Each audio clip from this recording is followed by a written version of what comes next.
Well, welcome, fellow seekers, to another enlightening episode of the Nomads, the Noetic podcast. I'm Dr. Trace Pirtle, and joining me is my esteemed co host, Dr. Randy Brown, the most interesting man on the planet.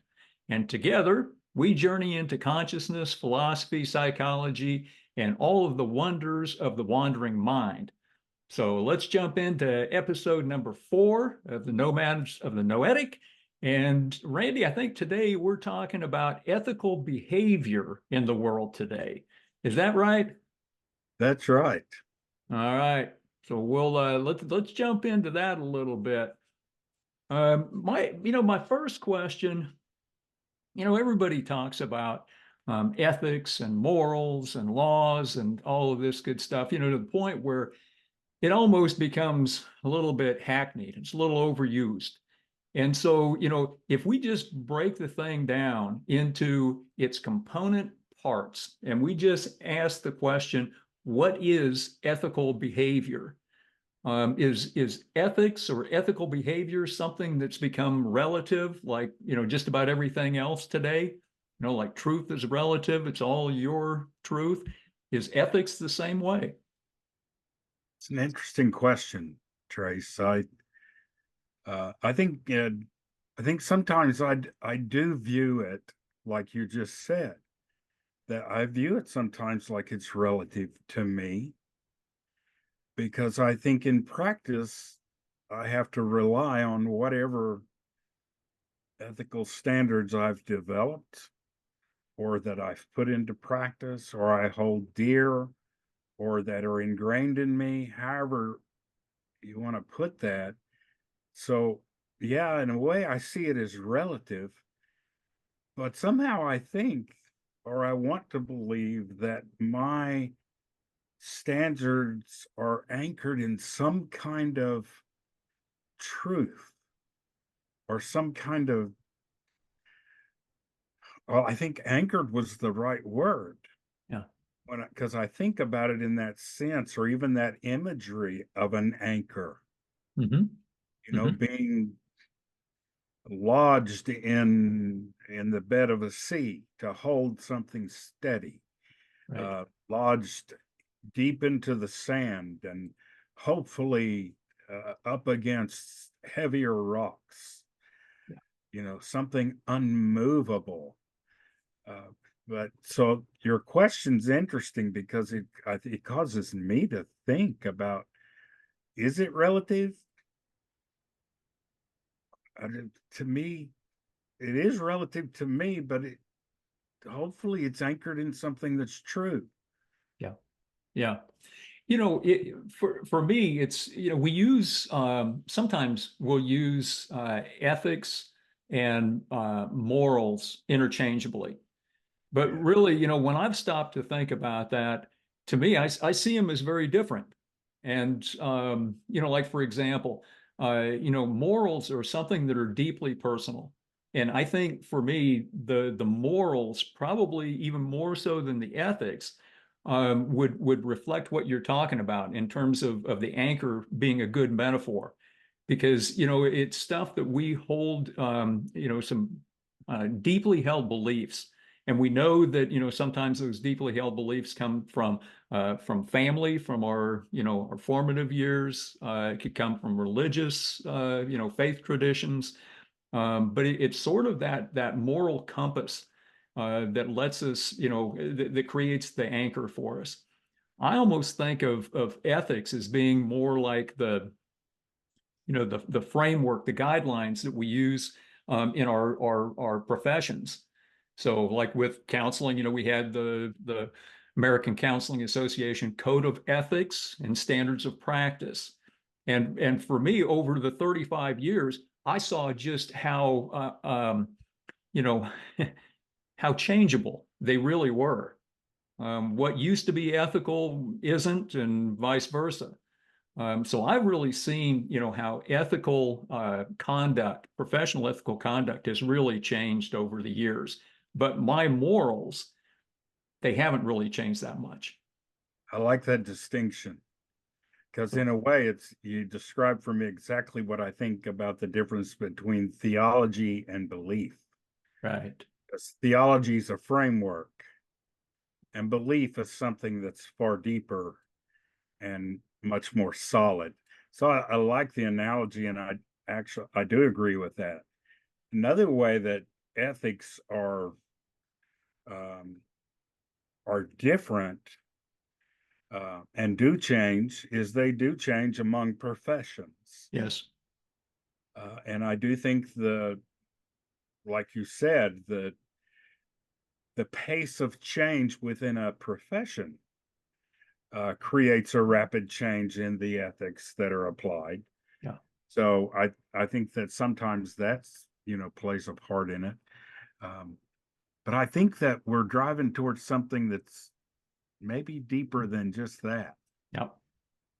Because your first question when you said, do ethics change with times or with Hmm. situations, it kind of made me think there's a follow-up question, which is, should they? Yeah. I mean, because that's but sometimes I look at somebody's ethics, a list of ethics or their ethical standards, and I think y'all ought to change that. Yeah. That would just be my opinion, but so but I'm talking about if someone has a well-developed set of ethics, Yep. and say it's based in classical philosophy, Right. uh, they haven't missed any points. It really is general in the sense that it covers all of the things that we need to cover in our ethical standards. Hmm. But then a new idea comes up, and we think, well, we're going to have to change our ethical standards because we have to embrace this. Right. And Right. instead of questioning our ethical standards, why aren't we questioning at the same time the new idea? Yeah. Which is it that really is the issue that needs to be questioned? Right. The new idea or the ethical standard? I'm not sure, and I don't have an answer to that question, nor am I making a judgment about the question. I'm presenting the question, though, that we seem to just automatically question the ethics and not the new thing that's come up. We Right. just seem to accept that. And I'm not trying to talk under the table here about anything. I'm just talking in general. We seem to do that because we have to face new issues every day. Yeah. Whatever it might be, we have to face them. And so we look at it and we go, okay, well, that's going to be new in society. So what are we going to do with it? Right. And I agree that whenever these issues come up, they are new in society and we have to deal with it. Yeah. But do you think there's deeper questions to ask when we think about, do we change our ethical standards? Because the ethical standards, they don't say that a new issue can't exist. What Right. they say is that they already tell us how to approach that new issue. It's just that others don't want us to approach it the way those ethical standards say. Yeah. There are present conditions, so we have to change them. I don't know. There's more than one question there that has to be asked, but we tend to, in professional organizations, we tend to simply change the ethics to fit the case. Right. And Right. so I don't know, but it devalues ethics. Yeah. And for me, I'm thinking about, just probably the ethical decision-making models that we've got out there. And I'm sure, every profession has it. And every professional association, has their own, unique ethical decision-making model. But one of the things that I see happening now, and over my 3+ decades or whatever in the helping profession, which is, I'm not formally in the counseling profession any longer, which means I'm not under the professional code of ethics and standards of practice. But what I've seen happen is there becomes more and more of a gap between an individual's morals and that gap with where the ethical standards say that we should be. Now, to me, they should be fairly closely aligned. So morals, ethics, and the law should be, if they're not synonymous, they should be pretty closely correlated. Wouldn't you agree with that? I would agree. Right. All right. And so always in the past, we know that the ethical guidelines and the decision-making models that come out of the Code of Ethics and Standards of Practice can't cover every potential ethical dilemma that a professional would encounter. So the guidelines are there, the structure is there. Well, then, what happens if the dilemma doesn't align with what the standards are telling you? Hey, you need to do this, cut and dry, and if it's somewhere in between, you've got to come up with another option. Well, that other option is you collaborate with other professionals. So let's say that you collaborate, with 3 or 4 other professionals, say, this is the ethical dilemma that I've got. They all come back with the same response. Hey, we think that the best option is X. But the individual, not because of their ethics, but because of conflict with their morals, would say, that's not right for me. Well, what's the ethically correct thing to do? Well, you defer to your colleagues because the colleagues are collectively representing society and the ethical standards of that snapshot point in time.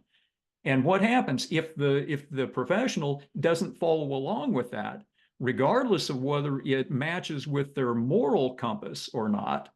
If they go out there on their own, guess what? They could potentially then be up on ethics charges, right? You Right. know, so all of a sudden, we are supposed to acquiesce to what, sort of the herd mentality says about what is ethical at any point in time. And just like we say, that is a moving target these days. Right. The other part of it too, just to kind of close out that part of my thought, is if there's a discrepancy between what the ethical code says and what the law says, what do we know that we're supposed to do? We follow the law, right? Because the law is establishing what the minimum standards that society expects of a professional, whereas the ethics are more aspirational, and then probably morally even more aspirational. So I don't know, if that makes any sense to anybody out there. But I think ethical behavior is kind of what you were saying before. It is sort of relative, but that moral compass that we've got, that probably should be more of the anchor, in my opinion. Hope so. Right? When we think about the world that we face, the those issues climb in consequence. Right. They climb in their power to affect the world and the decisions that we make so rapidly. And I see around me, and Trace, maybe you do too. I see around me so often, mostly through media exposure, but I see around me so often people that make these critical decisions that impact huge numbers of people, Yeah. not in positive ways usually. Yeah. And I know it's because I don't, media doesn't tell us about the positive things as often, but because I know there's that happens as well. But I just wonder about the original question about how do we maintain ethical standards in our society today? I don't know the answer to that question. Yeah. Do know is every time we alter our ethical standards, we go down a pathway that the logical end seems to be pretty dismal. Yeah. Right. Right. Yeah. And when we look at a lot of people, that are interested in human potential stuff, right? And the noetic zone, and how do we maximize, who we are as humans, and kind of transcend whatever it is that we're dealing with. Well, everybody looks to gurus, the gurus out there are the ones that have they've got a lot of power. They've got psychological power over a lot of people. So if somebody says, well, okay, if somebody says, I want to become, a university professor, you and I can help them do that. But I think we can help them get to where they want to go in terms of getting their bachelor's, their master's, their specialist, their doctoral degree, and then on into higher education. But I think that focus would always be tempered with what's going to be the ethically right thing to do. Okay, what's going to be the morally right thing to do? Is it aligned with your own personal moral compass? Is this going to, cause you to deviate from that? If it is, whatever that goal is that you think you have, it's not worth it. Right? But if we shift focus and if we start looking at, at some of the other gurus out there, they're saying, if you go into a room, you want to make sure that one, either you're the smartest guy in there and know when to say, I'm the smartest guy in there, right? And then other times to know when you want to withhold that, knowing that you are the smartest guy. But it's all about this power differential. And there's nothing in there about, look, let's make sure we're doing this ethically and morally and professionally in whatever it is that we're doing with people. It's just about being the smartest guy in the room, or if you're not, having those people perceive that you are. Same thing with money. It's all about following the riches.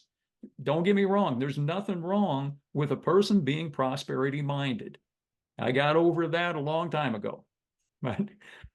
But at the same time, it doesn't mean that you go after the riches and the wealth and other people be damned. We're missing something there. And so when I listen to these gurus, it's always like, okay, man, when are we going to come into, yeah, but there's a price, there's a cost that people are going to suffer if they go after, this carrot blindly. And Robert Johnson, we've talked about him before, right? Sold his soul to the devil, right? At the crossroads. Well, hey, we can do it, but at what cost? And so, as I'm listening to a lot of this, I'm thinking, all right, well, if I really wanted to be, could I be one of the top 1% earners in the world? Yeah, I probably could. If I wanted to be the smartest guy in any room, could I do that? Well, maybe not. Depends on the room, right? We talked about freedom within limits. I can't just go into any room and say, I get in there with Elon Musk or with you and say I'm the smartest guy in the room. I'm not, but that's okay.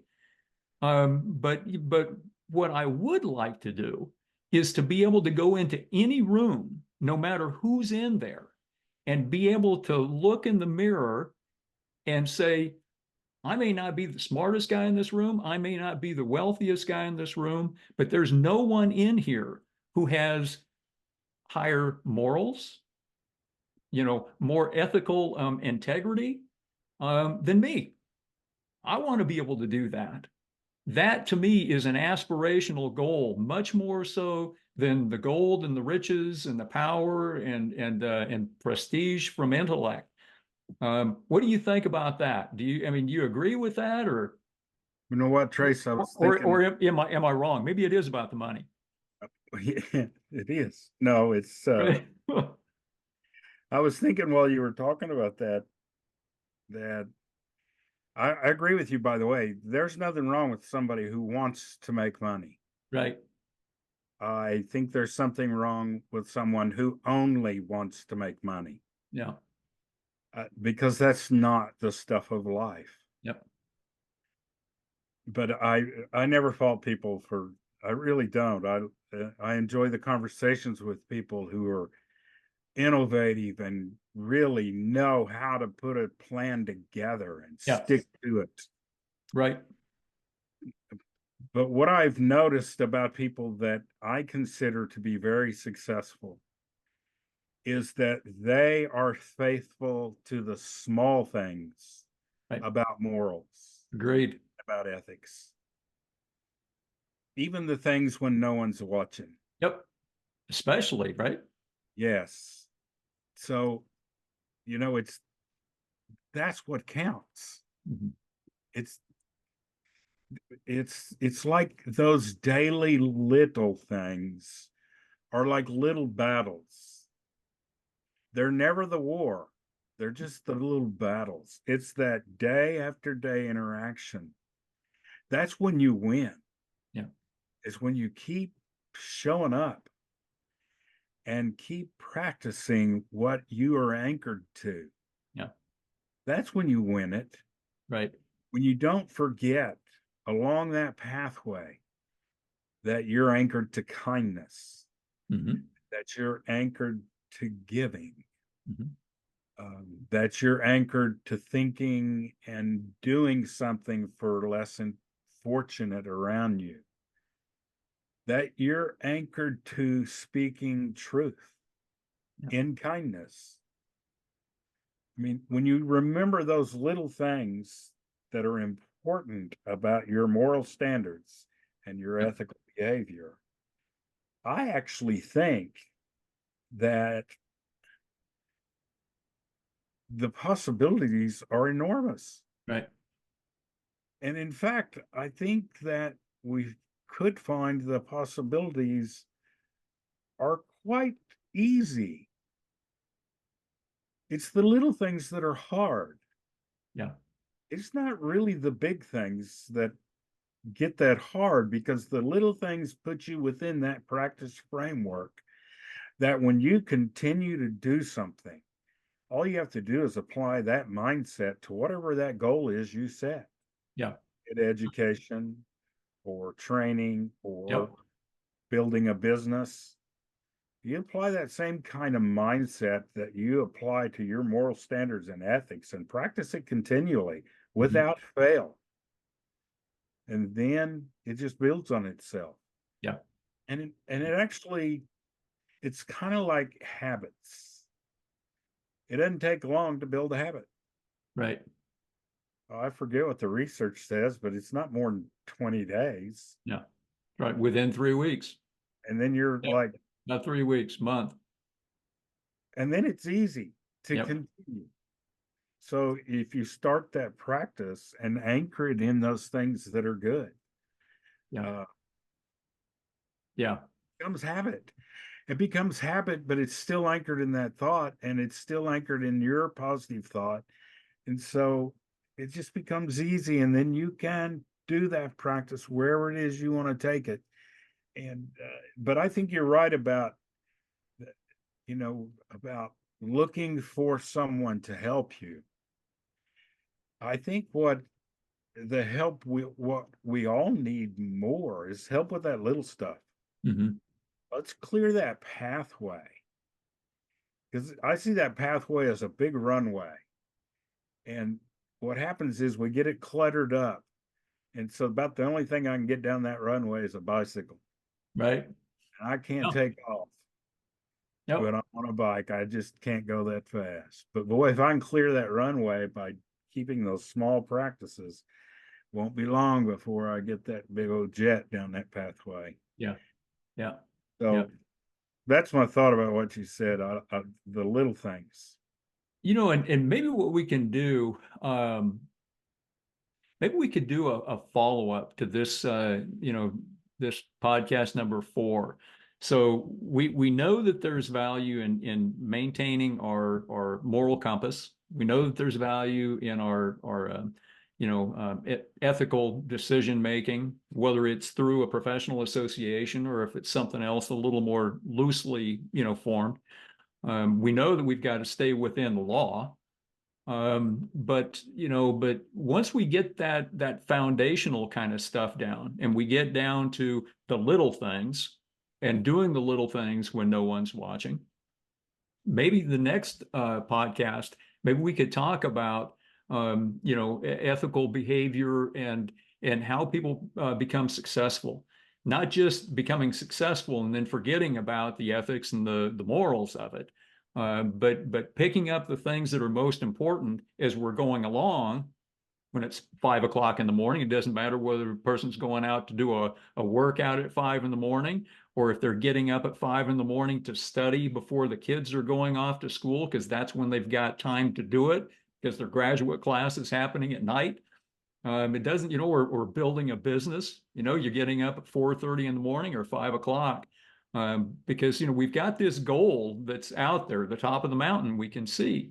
But if we forget about the things that are most important as we're going along, we get to the top of the mountain and figure out, hey, is this what this was all about? Everybody's left you, you've had all kinds of problems. It just isn't worth it. And I think that's another reason why some people maybe that are younger, even though we know that there's an age gap, and there are generational differences between boomers like us, and other generations.